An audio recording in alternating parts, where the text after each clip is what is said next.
विश्वरत्न doctor Babasaheb Ambedkar चषक 2026 चौथ्या दिवशी सेमीफायनलमध्ये थरार. कोल्हापूर व गडहिंग्लज संघ अंतिम फेरीत.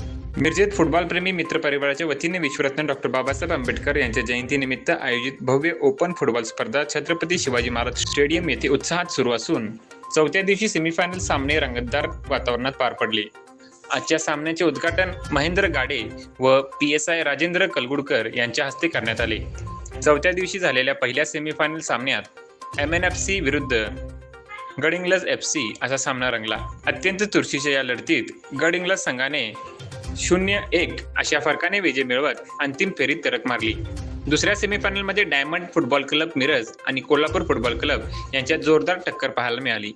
निर्धारित वेळेत सामना बरोबरीने सुटल्याने पेनल्टी शूटआउटमध्ये कोल्हापूर संघाने अंतिम फेरीत प्रवेश निश्चित केला. सामन्याच्या दरम्यान प्रेक्षकांचा उत्स्फूर्त प्रतिसाद कायम असून प्रत्येक सामन्याला मोठी गर्दी पाहायला मिळत आहे. खेळाडूंच्या उत्कृष्ट कामगिरीमुळे मैदानावर रोमांचक वातावरण निर्माण झाले होते. उद्या होणाऱ्या अंतिम सामन्यात कोल्हापूर FC विरुद्ध गडहिंग्लज FC असा दमदार सामना सायंकाळी 4 वाजता रंगणार आहे.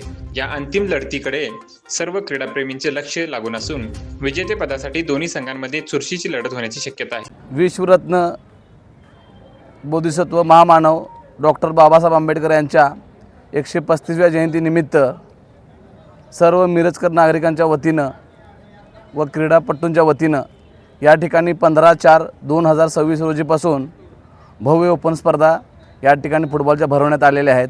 अतिशय आनंद होतो आहे की बाबासाहेबांची जयंती 14 एप्रिलला झाली आणि 15 एप्रिलला बाबासाहेबांच्या नावानं हा चषक भरवला जातो आहे. त्यामुळे मी सहयोगांचे खूप खूप आभार मानतो. त्यामध्ये फहीम शेख, आबिद शेख, अल्ली शेख व मलिक नायकवडी यांचा पुढाकाराच्या वतीनं व त्यांच्या सहकार्याच्या वतीनं या ठिकाणी फुटबॉल स्पर्धा मोठ्या थाटामाटात व दिमागात संपन्न होत आहेत व सर्व मिरजकर नागरिक याचा आनंद घेत आहेत. फुटबॉलप्रेमी या ठिकाणी मी महापालिका प्रशासनाला विनंती करतो व सूचनासुद्धा करतो. या ठिकाणी फक्त 10% क्रीडांगण असतानासुद्धा या ठिकाणी प्रेक्षकांचा मोठा समूह फुटबॉल खेळ बघण्यासाठी आहे व त्यांना प्रतिसादसुद्धा देत आहेत. त्या ठिकाणी मी महापौर सुरंजी साहेबांना व नवीन आलेल्या आयुक्तांना मी 2 दिवसामध्ये निवेदन देऊन या क्रीडांगणामध्ये पिण्याचं पाणी व क्रीडांगणाची स्वच्छता करण्यासाठी मी महापालिकेला पत्र देणार आहे. त्यामुळं महापालिकेने लवकरात लवकर पुढचे सामने येणाऱ्या मे महिन्यामध्ये डायमंड फोर्टचे असोसिएशन अध्यक्ष शब्बीर शेख भरवणार आहेत. त्यांना महापालिकेनं सहकार्य करून त्यांना रसिकांना मिरजकर आनंद घ्यावा ही मी त्यांना विनंती करतो आणि इथं थांबतो. जय भीम, जय भारत.